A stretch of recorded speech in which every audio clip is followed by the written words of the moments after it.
Welcome to Sid Theory, where we explain how things really work. We're going to discuss why comparison slowly destroys happiness, but by understanding how our mind actually works in real life. Have you ever noticed this? You can be perfectly fine with your life until you see someone else doing better.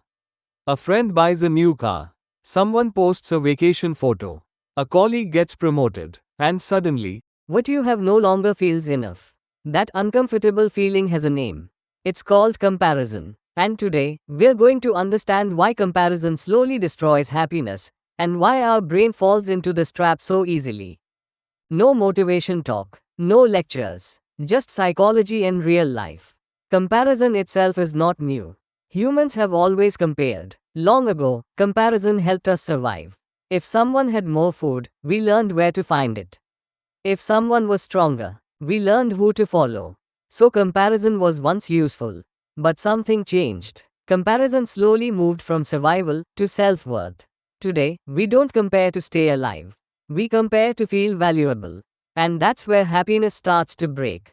Here's a shift most people never notice. Earlier, comparison sounded like this: they have something I can learn from. Today, it sounds like this: they have something I should have. Learning quietly turns into competition.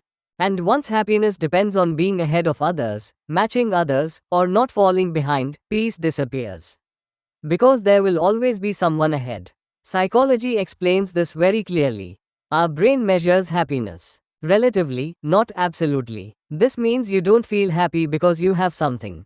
You feel happy because you have more, or better, than someone else. Your happiness doesn't, because your reference point keeps moving. You buy a bike, someone else buys a car. You buy a car, someone else buys a luxury car. The brain never says, okay, this is enough. This creates permanent dissatisfaction. Earlier, we compared with people around us.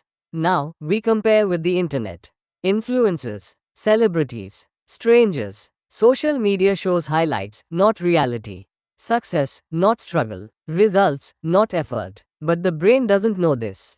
It treats those images as real life. So your normal day gets compared with someone else's best moment. That is an unfair comparison, and unfair comparisons always hurt.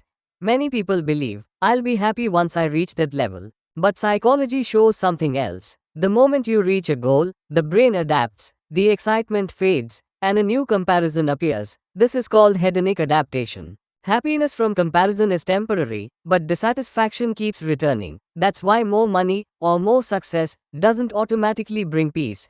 The biggest damage is not jealousy, it's self-rejection. Comparison slowly teaches you that your pace is wrong, your journey is late, your life is insufficient. Even when you're doing fine, you stop enjoying your progress, your achievements, your present. And happiness cannot survive without appreciation.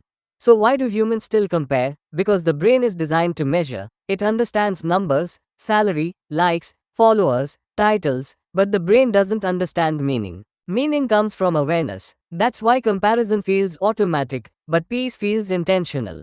Not all comparison is bad. Healthy comparison asks, what can I learn from this? Unhealthy comparison asks, why am I not like them? One leads to growth, the other leads to suffering. The difference is direction, learning, versus judging yourself.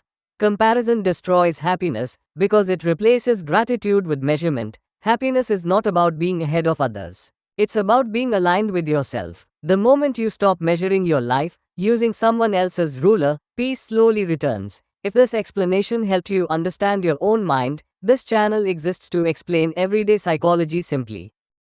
If this video helped you understand something better, please like, share, and subscribe to Sid Theory.